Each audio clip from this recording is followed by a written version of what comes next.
High student, আজকে আমরা আলোচনা করব ব্রাঞ্চেস অফ জিওগ্রাফির হিউম্যান জিওগ্রাফির ব্রাঞ্চেসগুলো। কারণ আমরা এর আগে ফিজিক্যাল জিওগ্রাফির বিভিন্ন ব্রাঞ্চেসগুলো নিয়ে আলোচনা করে ফেলেছি। হিউম্যান জিওগ্রাফি হলো জিওগ্রাফির মূল শাখার মধ্যে একটি শাখা। আমরা আগেই আলোচনা করেছি যে জিওগ্রাফিতে ফিজিক্যাল জিওগ্রাফি এবং তারপরে কিভাবে হিউম্যান জিওগ্রাফি জিওগ্রাফির অন্তর্ভুক্ত হয়েছে।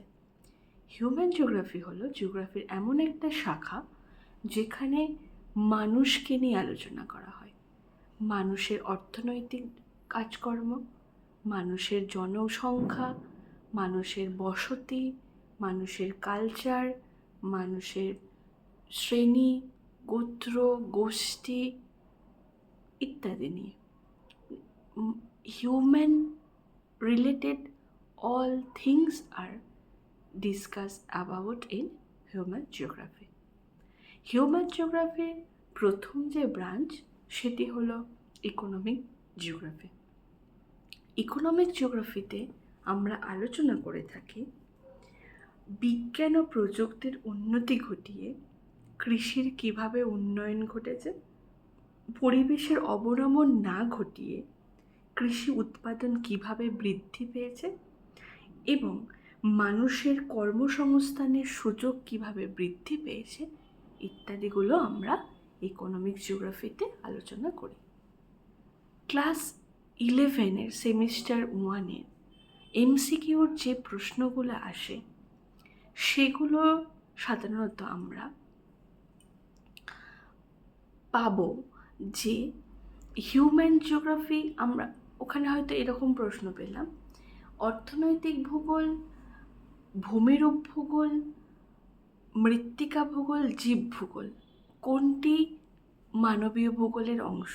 এমসিকিউর এইরকম প্রশ্ন আসবে, আমরা তখন অ্যান্সার করব ইকোনমিক জিওগ্রাফি। সেই জন্য আগে আমাদেরকে হিউম্যান জিওগ্রাফির কাকে বলে, হিউম্যান জিওগ্রাফির ব্রাঞ্চেসগুলোকে একটু বুঝে নিতে হবে। ঠিক আছে, হিউম্যান জিওগ্রাফির মধ্যে কী কী ব্রাঞ্চেস রয়েছে এবং কী কী আলোচনা করা হয়ে থাকে।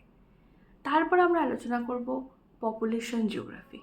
পপুলেশন জিওগ্রাফিও হিউম্যান জিওগ্রাফির একটা পার্ট, যেখানে আমরা জনসংখ্যার কী সমস্যা তাকে সমাধান করার চেষ্টা করব, ডেভেলপড এবং আন্ডার ডেভেলপড কান্ট্রিগুলোর মধ্যে বৈষম্য দূর করার চেষ্টা করব, সম্পদরূপে জনসংখ্যাকে কিভাবে আরও গুরুত্ব দেওয়া যায় সেটাকে নিয়ে আলোচনা করব, আর মানুষের কর্মসংস্থানের বিষয় নিয়ে আমরা পপুলেশন জিওগ্রাফিতে আলোচনা করব। ঠিক আছে, তোমাদের এমসিকিউতে এইরকম প্রশ্ন আসতে পারে, পপুলেশন জিওগ্রাফিতে আমরা কোন বিষয় নিয়ে আলোচনা করি? সেখানে যে অপশানটা উত্তর এখানে আমরা বললাম যে জনসংখ্যার সমস্যার সমাধান, ডেভেলপড এবং আন্ডার ডেভেলপড দেশের মধ্যে দূরত্ব কমানো, সম্পদরূপে মানুষকে আরও বেশি গুরুত্ব দেওয়া এবং কর্মসংস্থানের উন্নতি করা, এইগুলোর বাইরে যে অপশানটা থাকবে সেটার উত্তর হবে না। এই অপশানের মধ্যে যে কোনো একটা উত্তর আমাদের হবে। আমরা নেক্সট ভিডিওতে এই এমসিকিউ প্রশ্ন নিয়ে আলোচনা করব। নেক্সট যেটা রয়েছে জিওগ্রাফির ব্রাঞ্চেস, সেটেলমেন্ট জিওগ্রাফি। সেটেলমেন্ট জিওগ্রাফির মধ্যে আমরা আলোচনা করব কোনো একটা অঞ্চলের সেখানে জনবসতি কেমন হবে, জনবসতির মধ্যে সেখানে সেখানে গোষ্ঠীবদ্ধ জনবসতি, বিচ্ছিন্ন জনবসতি দেখা যায় কি না বা কেন দেখা যায়। এছাড়াও যে জনসংখ্যা, জনবসতির মধ্যে গ্রামীণ জনসংখ্যা, শহরে জনসংখ্যা, সেন্সাস অনুযায়ী কোন দেশে কেমন হয়, কত জনসংখ্যা থাকলে পপুলেশন, কত জনসংখ্যা থাকলে শহর হবে, কত জনসংখ্যা থাকলে গ্রাম হবে ইত্যাদিগুলো আমরা সেটেলমেন্ট জিওগ্রাফিতে আলোচনা করে থাকি। দেন পলিটিক্যাল জিওগ্রাফি। পলিটিক্যাল জিওগ্রাফিতে আমরা আলোচনা করি প্রতিবেশী দেশগুলোর সঙ্গে আমাদের দেশের সম্পর্ক, পরিবেশের সংরক্ষণ করা এবং পরিবেশকে সংরক্ষণ করে একটি ঐক্যবদ্ধ দেশ গড়ে তোলাই হলো পলিটিক্যাল জিওগ্রাফির আলোচ্য বিষয়। দেন সোশ্যাল জিওগ্রাফিতে আমরা কোনো একটা সমাজের তাদের প্রথা কেমন, তাদের সংস্কৃতি কেমন, মানুষ হিসাবে তাদের মর্যাদা কেমন, সমাজের মর্যাদা কেমন ইত্যাদিগুলো আমরা সোশ্যাল জিওগ্রাফিতে আলোচনা করে থাকি।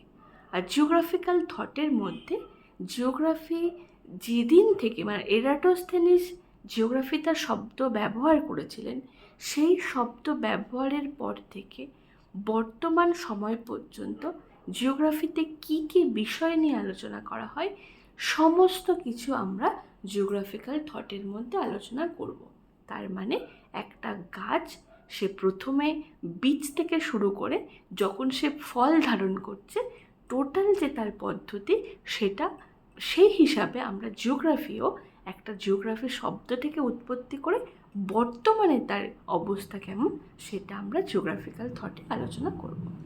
ট্যুরিজম জিওগ্রাফিতে আমরা আলোচনা করব যে ট্যুরিজম কোন জায়গাতে বেশি, কেন বেশি, সেখানে হোটেল ইন্ডাস্ট্রি কেমন, সেখানে ট্যুরিজম আরও উন্নতি করতে গেলে কি কি আমাদের প্রয়োজন, আরও কি কি উন্নতি দরকার, সেগুলো নিয়ে আমরা ট্যুরিজম জিওগ্রাফিতে আলোচনা করে থাকি। এরপরে রয়েছে পরিমাত্রিক জিওগ্রাফি। পরিমাত্রিক জিওগ্রাফির মধ্যে আমরা ভূগোলের বিভিন্ন সমস্যা সমাধানের চেষ্টা করে থাকি এবং তার উন্নয়নের চেষ্টা করে থাকি, ঠিক আছে? এবং সেই উন্নয়নটা জিপিএস বা জিআইএস পদ্ধতির মাধ্যমে আলোচনা করে থাকি। আজ এত পর্যন্ত রইল ব্রাঞ্চেস অফ জিওগ্রাফি নিয়ে। হিউম্যান জিওগ্রাফিটা আজকে আমরা কমপ্লিট করে ফেললাম।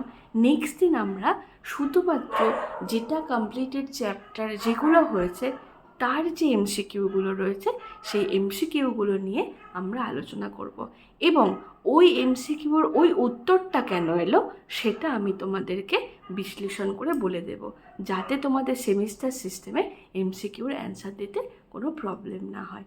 যদি আমার ভিডিও ভালো লেগে থাকে শেয়ার করো, কমেন্টস করো অ্যান্ড সাবস্ক্রাইব করতে ভুলো না, ঠিক আছে? আর যদি তোমাদের কোনো প্রশ্ন থাকে আমাকে অবশ্যই করো, তাহলে আমার ভিডিও করতে আরও ভালো লাগবে। Thank you.